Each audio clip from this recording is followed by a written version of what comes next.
नमस्कार दोस्तों, मैं हूं डॉक्टर कोमल श्रीवास्तव और आप सभी का स्वागत करती हूं अपने YouTube चैनल पर।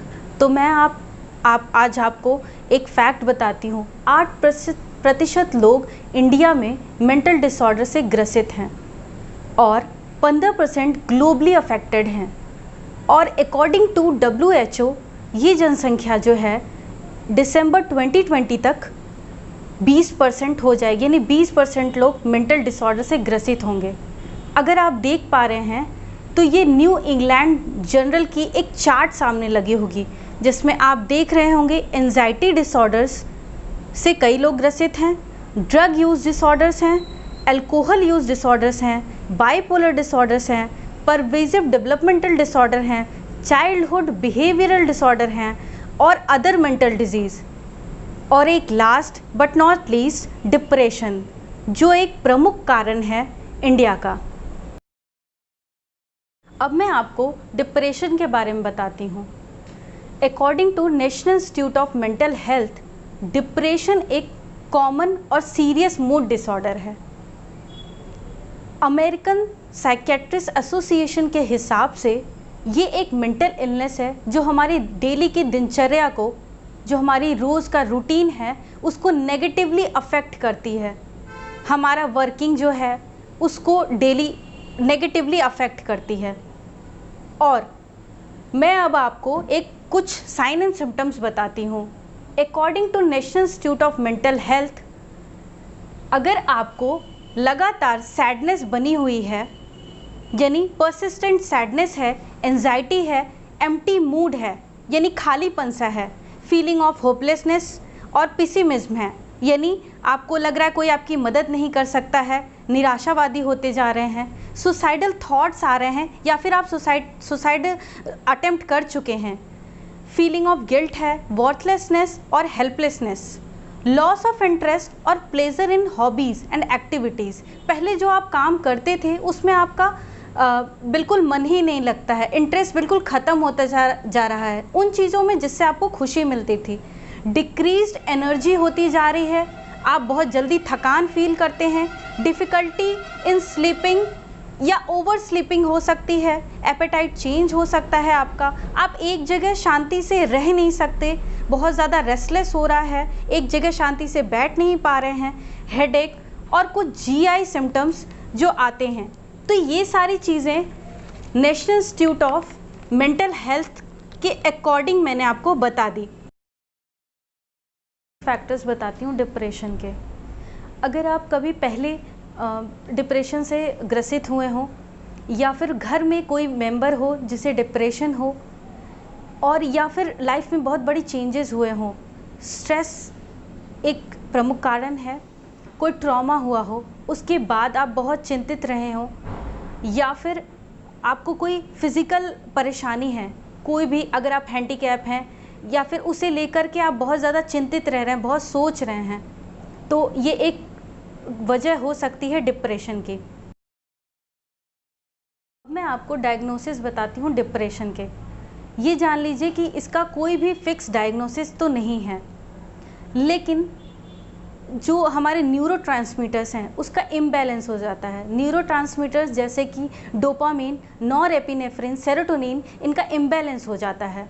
जो हमारा फ्रंटल लोब है और हमारा हिप्पोकैम्पस एरिया है, ये साइज में रिड्यूस्ड हो जाते हैं। तो जो हमारी जीन है और हमारा एनवायरनमेंट, ये आपस में इंटरैक्ट करता है। ये जान लीजिए कि ये दोनों आपस में इंटरैक्ट करते हैं, और जैसा हमारा दिमाग में चल रहा है, स्ट्रेस है कोई, तो वैसा ही ये प्रोड्यूस करती हैं और वैसी ही हमारी बीमारियां हमारे शरीर में होती हैं। अब मैं आपको कुछ होम्योपैथिक मेडिसिन्स बताती हूँ। पहली मेडिसिन है इग्नीशिया अमारा। इग्नीशिया अमारा आप तब देंगे जब पेशेंट बहुत ज़्यादा गुस्सैल हो, एंग्री हो, झगड़ालू हो और इम्पेशेंट हो, खाना खाते खाते गाल कट जाते हैं, तंबाकू और बीड़ी सिगरेट की जो स्मेल है वो बिल्कुल भी बर्दाश्त नहीं कर पाता है, हेडेक होने लगता है, एक जगह रह नहीं पाता, बहुत ज़्यादा कोई उसके साथ ट्रॉमा हुआ हो जिसकी वजह से बहुत ग्रीफ हो, बहुत सैड रहने लगा है, किसी घर में किसी की डेथ हो गई हो जिसकी वजह से वो कंटिन्यूस सोच रहा है, एक्सपोज़र किसी भी चीज़ का, कोई भी स्ट्रेस का हो सकता है उसे। तो इग्निशिया एमारा हम तब देंगे जब पेशेंट का चीक बाइट होता हो ड्यूरिंग ईटिंग, या फिर वो इंटॉलरेंस हो, हीट का इंटॉलरेंस, खाना खाते समय पसीना आता हो बहुत ज़्यादा चेहरे पे, धूप बिल्कुल बर्दाश्त नहीं हो, तो हम इग्निशिया एमारा सोच सकते हैं।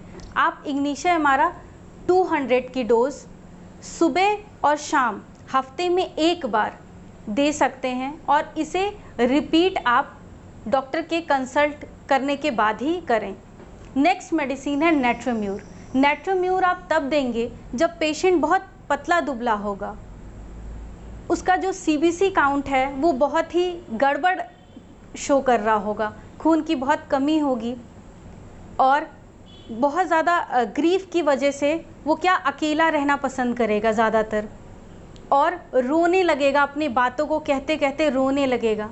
और जब वो गुस्से में होगा तो हम उसे समझाएंगे तो वो बिल्कुल भी और ज़्यादा गुस्सा हो जाएगा, जिसे हम कहते हैं कॉन्सोलेशन अग्रावेशन, बहुत ज़्यादा गुस्सा करेगा। धूप में जाएगा तो बहुत सर दर्द होगा, हेडेक होगा, अकेला रहना प्रेफर करेगा ताकि वो रो सके, उससे वो आराम उसे थोड़ा मिलता है।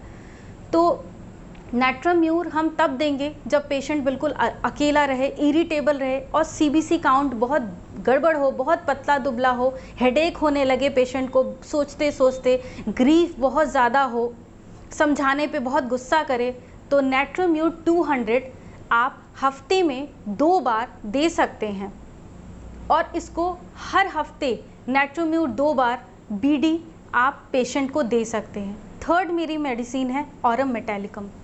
ऑरम मेटालिकम आप तब देंगे जब पेशेंट बहुत ही ज़्यादा रेस्पॉन्सिबल हो, सामने से तो ना दिखाए कि वो बहुत ज़्यादा स्ट्रेस्ड है, आप सामने से देख के कह ही नहीं सकते उसके बहुत स्ट्रेस्ड है, बहुत अंदर ही ब्रूडिंग करता हो, साइलेंटली ग्रीफ हो, और इतना रिस्पॉन्सिबिलिटी इतनी ज़्यादा है, बहुत अच्छा फादर होगा, बहुत अच्छा टीचर होगा, और उसका बिजनेस अफेयर्स में बहुत ही अच्छा होगा, हर एक चीज़ बहुत अच्छी होगी, लेकिन अकेले वो खुद को बहुत कोसता है, बहुत ज़्यादा लगता है कि मैं मूल्यवान, मैं कोई ऐसा काम ही नहीं करता कि दूसरे को कुछ फ़ायदा हो उससे, उसे हमेशा ये लगता है कि मैं ही गलत हूँ, मेरे में ही कोई परेशानी है, और वो हर जगह कोई ना कोई ऑब्स्टेकल उसको दिखता है, हर जगह उसका रास्ता उसको लगता है बंद हो गया है। सुसाइडल टेंडेंसी इतनी ज़्यादा होती है कि उसके थॉट्स उसको बहुत परेशान करते हैं।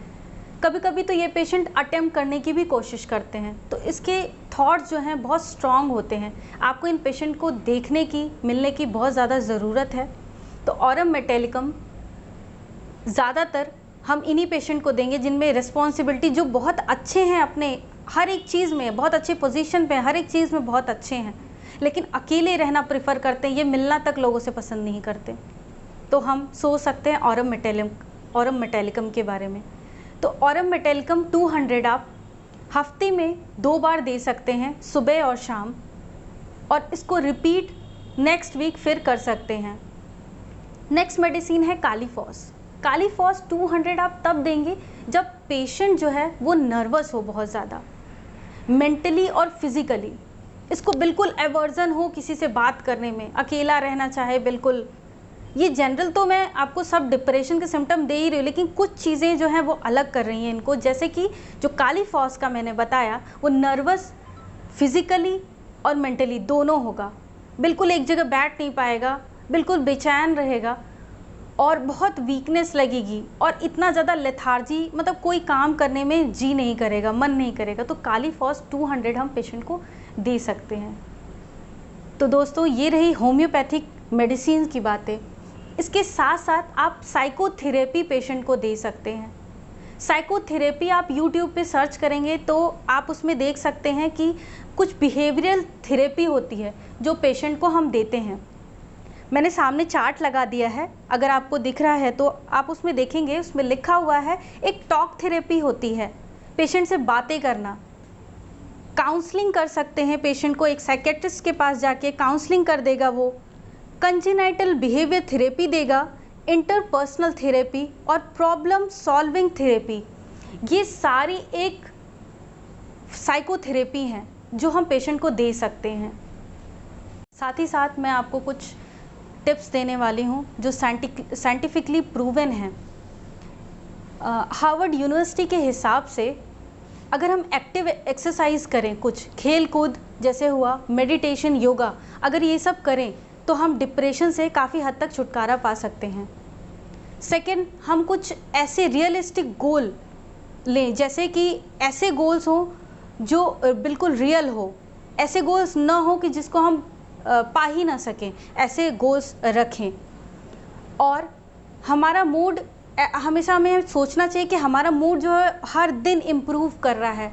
ऐसा मत सोचिए बिल्कुल भी कि हमारा जो मूड है वो तुरंत ही सही हो जाएगा, तो धीरे धीरे करके आपका मूड अच्छा हो जाए। तो ऐसा डेली आपको करना है। और जब भी आपको ऐसा फीलिंग आए कि आप डिप्रेस हो रहे हैं, तो बहुत ही ठंडे पानी से आप अपने चेहरे को बार बार धोएं और ठंडा पानी पिएं।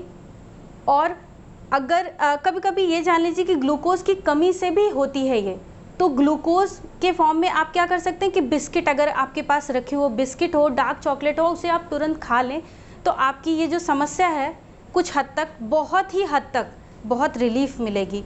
और इसके साथ साथ होम्योपैथिक मेडिसिन्स जो हैं वो आपकी समस्या से निकलने में काफ़ी मददगार साबित हो सकती है।